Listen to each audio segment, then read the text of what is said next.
today to speak to us on this topic. Thank you.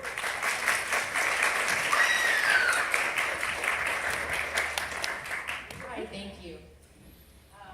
Like Mark said, my name is Jolene Corrado. I am first and foremost a mother. That is going to be the first line of my resume for the rest of my life, is mother of people with autism.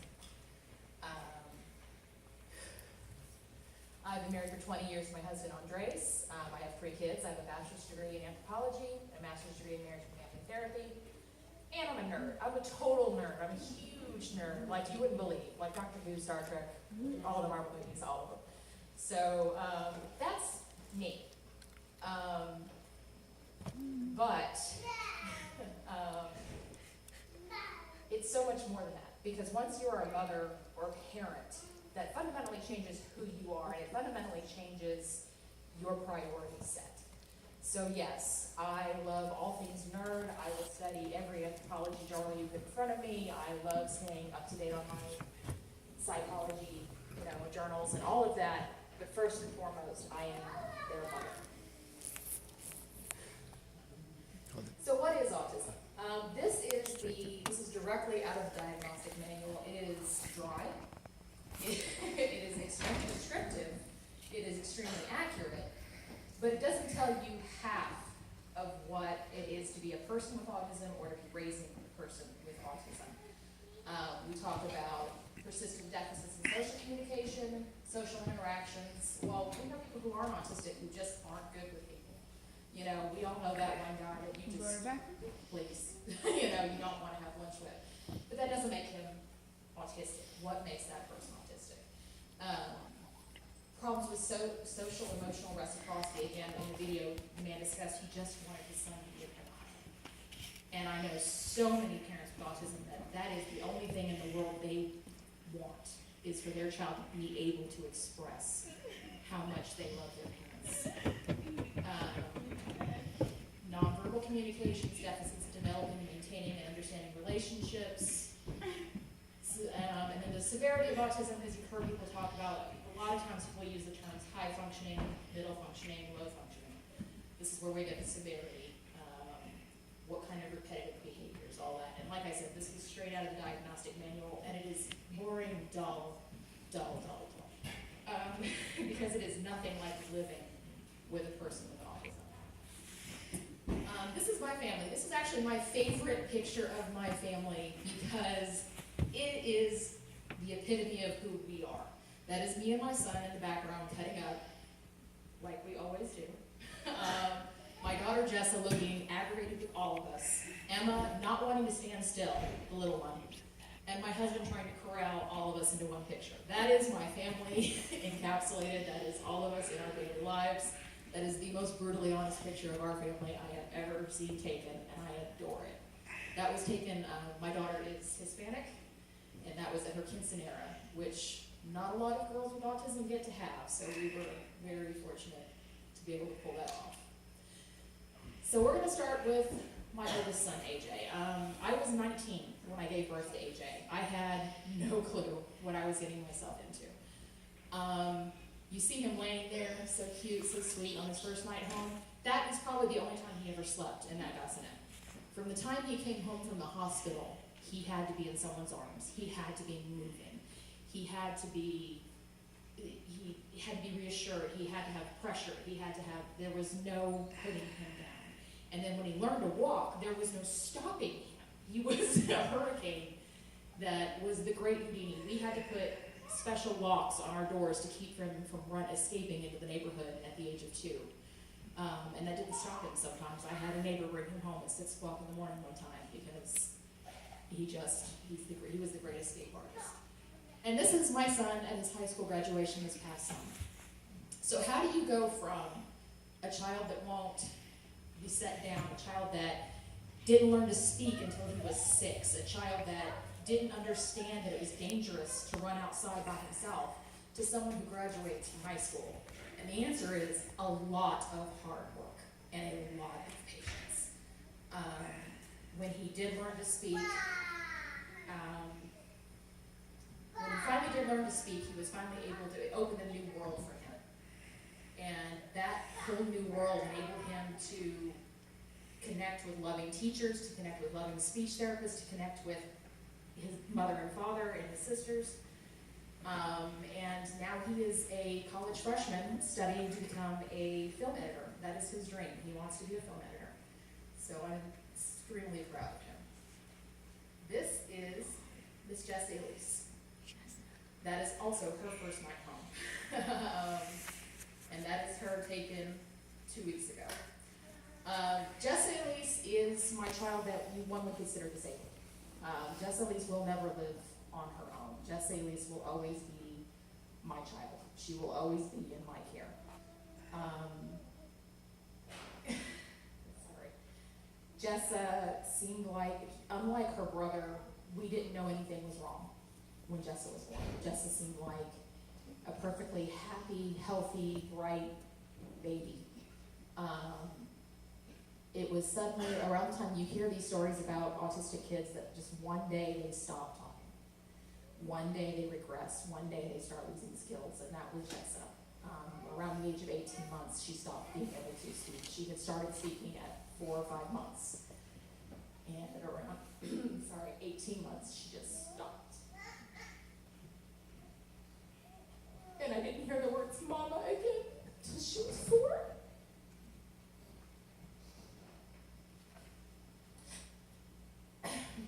And that was through the hard work of speech therapists and teachers, people who are persistent, people who care, people who honestly are invested in what happens to our kids. So you can imagine that with those 2 handfuls, it took me a while to decide that maybe we would try again. And this is Miss Emma Rose Corrado. She is 6 years old, also on the autism spectrum. The difference with Emma is that we were older, we were wiser, we had been to that circus before, and we knew exactly what we were looking for. We knew that Emma had autism-type deficits from the time she was 18 months to 2 years old. She knew her entire alphabet, all of her shapes, and all of her numbers up through 20 at the age of 1, which sounds like a great thing, but when you're dealing with autism, you realize that a lot of individuals have areas where they are very far behind and areas where they excel. And Emma, when you talk to her, when you see her in the house, seems like a normal kid.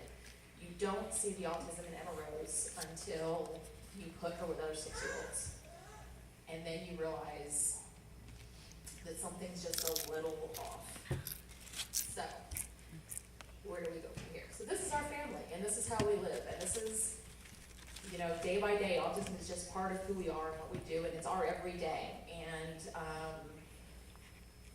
most days it doesn't come up, the topic doesn't come up.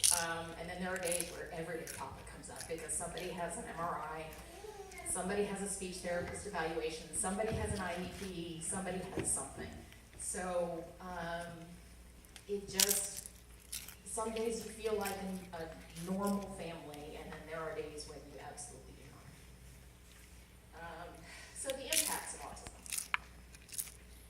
These are just 4 of them. There's the social isolation, because most people don't understand what you're going through. When you have a kid with any kind of disability, most other people have no idea what you're going through, what your day-to-day is. They can try to understand, they can try to empathize, but if they're not living it, they don't know it.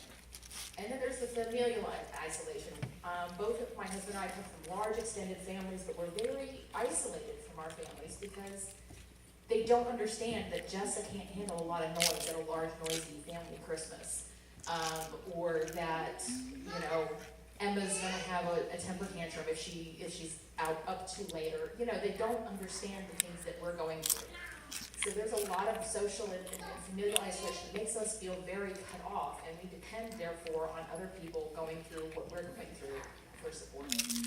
Emotional fallout, it's hard on parents to be the parents of people with disabilities.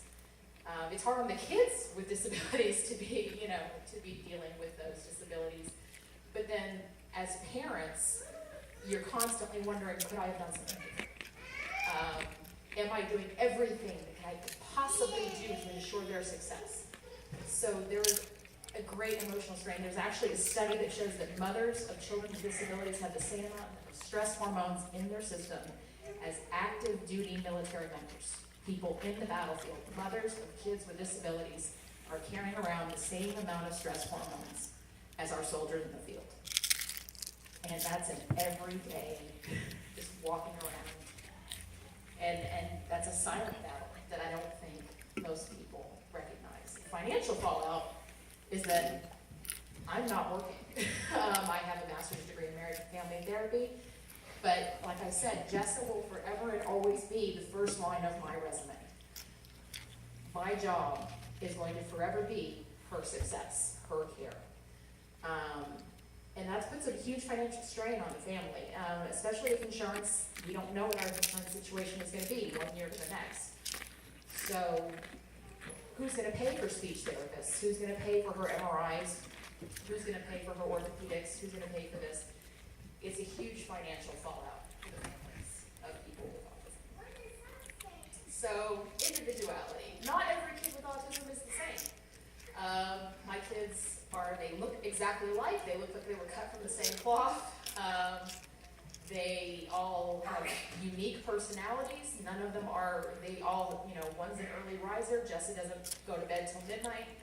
Emma goes to bed right on time, but they're all unique, except for art. They're all artists. And my son is a film editor, and I can't draw anything, and I'm jealous. So I put their art up there, and Emma with her ukulele. And just because I'm a mom, and if you're going to show off your kids' artwork, this is the prime time to do it. But, so again, people with autism can still be, through their disability, uniquely talented. And discounting that talent, I think, closes them off from worlds of expression other than words. And yes, they are all little twerps. So, and then our family. Our family is, no family with disability is facing the same exact things every other family with a disability. Our family, again, like I said, we are very cut off from the rest of our families for various reasons. Besides, they're spread out all over. They don't understand what we're going through. That might not be the case. Another family dealing with autism might have a huge extended family that can help. The fact that we're, that we're a mixed Hispanic and white family is different from somebody else down the street. And yes, people did tell me at a certain point, "Well, are you sure he just doesn't talk because his daddy speaks Spanish and his mom?" People actually would say that my kid's autism was because their father spoke Spanish at home. I'm like, no, I'm pretty sure that has absolutely nothing to do with it. So every family dealing with a disability is in their own place, is in their own crisis. They're not all dealing with the same thing. And that's true of autism, and it's true of every disability, that every family is in its own place, in its own unique set of circumstances. If you've met one individual with autism, you've met one individual with autism. And not every, if you've seen Rain Man, that does not tell you anything about autism. That tells you, it gives you a broad picture. If you've met somebody on the street, if you've met somebody in a school with autism, you've met that person and you've met their set of disabilities. But you've not met every person. Like everyone else, people with autism are individuals. And they have unique talents and unique deficits. Only two of my children, only one of my children are actually considered disabled. My other two, my son is in college, he's going to be a film editor, he'll grow up, he'll get married, he'll go off and have a job. He'll always be quirky, he'll always have his own sets of things to do, but he's not disabled. My daughter, Jessa, my 17-year-old daughter, will live at home forever. And that is something that we've had to face. And again, my 6-year-old has a whole different set of deficits and advantages. So you have to embrace the individual where they are. You have to love the individual for who they are, where they are, and you can't assume that, autism, I know exactly what that means and exactly what that is. You know a little bit about what that means, and a little bit, you might understand that, okay, well, they might not like loud rooms, or they might not like bright lights, and that's nice to be considerate, and that's fantastic. But the point is to embrace the individual where they are, for who they are, and when they are. And I meant to get through this a lot slower, but I'm nervous, so I went really fast. So, unless there's any questions from anyone, that is it for me. Thank you very much.